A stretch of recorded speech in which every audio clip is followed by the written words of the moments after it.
Well, joining me now is Nationals MP Keith Pitt to go through the political stories of the day. Keith, thank you for joining me as always, and Happy New Year.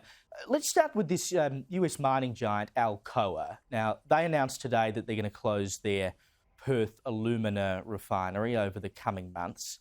It leaves the future of about 1,100 employees in limbo. We know WA, of course, is a big mining state, a big resources state.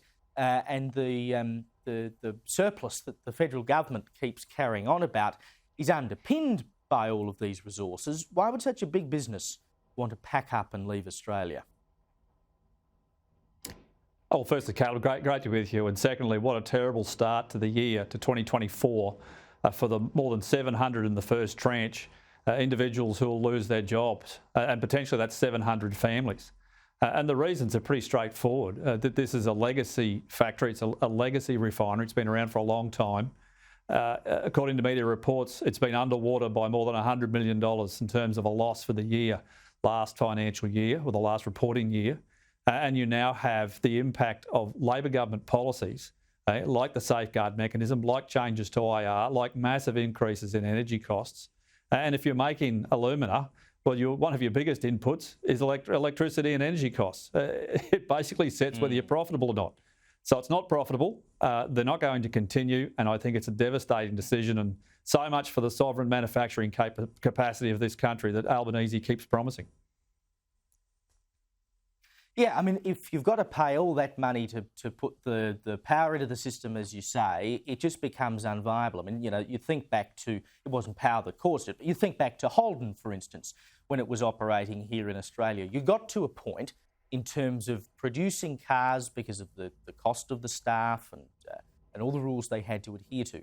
It simply becomes unviable. And it's not just business, of course, that's dealing with the cost of power. I mean, we keep talking about it. Where's our $275 off that we were promised? And the government's now weighing up whether to extend the coal price cap beyond the mid-year cut-off. Because this cap, I mean, they've credited it, the federal government has credited it with keeping power prices lower than they would otherwise have been.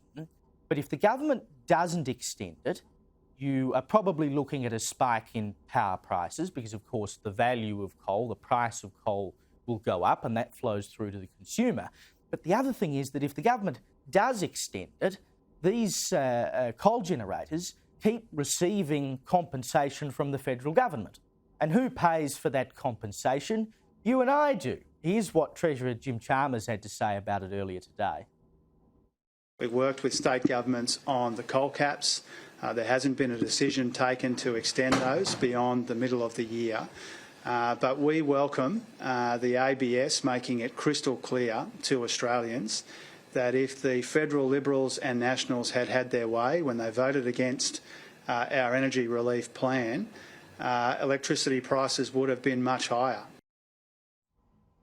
I mean, the reality is, whether you pay for it in your power bill or your tax bill, you're still paying for that increased cost of coal and every other form of power. Well, Jim Chalmers is out there once again telling Australians just how good they've got it. How good have they got it, Caleb? I don't know anyone whose power bills are going down. They're all going up. And it's actually much more complicated than what's been put forward. And in Queensland, for example, it's absolutely extortionate. You've got somewhere like Callide, where they still haven't got one of their units back online after 2 years, big generator, which would have brought the price down. And don't forget, most of the generators in Queensland, guess who owns them? The Labor government. They also own the mines that supply them and all the connecting infrastructure. And they're now getting subsidised by the federal taxpayer to make sure that they can keep robbing money from Queenslanders who can't afford to pay their power bill now. So it's much more complex than that. And I think Jim Chalmers, he's having a lend of everyone that's listening. I think he has been for a very long time, to be perfectly honest. Someone who's not having a lend, though, at the moment, I mean, Peter Dutton, in the last few months, has really come to the fore and shown who he can be as a leader. He sort of led the government by the horns at a few points. Another one of the things he's sort of been standing up for that the government's sort of been out in the wilderness on is all of this hate speech and anti-Semitism we've seen in recent months. He's been calling for tougher laws on hate speech. I spoke last night to Jewish leaders who, of course, are now saying that if governments and coppers aren't going to do anything about this, we're going to start running civil cases. Dutton has said today that they shouldn't have to foot the bill, but perhaps the government should intervene. How do you think that would work, Keith? Well, firstly, Peter Dutton's doing a great job. I had him at an event last year, and one of the ladies that attended said, if only Peter could meet 15 or 16 million people, we'd win the next election in a canter. But on this issue, he's exactly right. I mean, why on earth should the Jewish Association have to go and take this action to prevent what shouldn't be happening in the first place?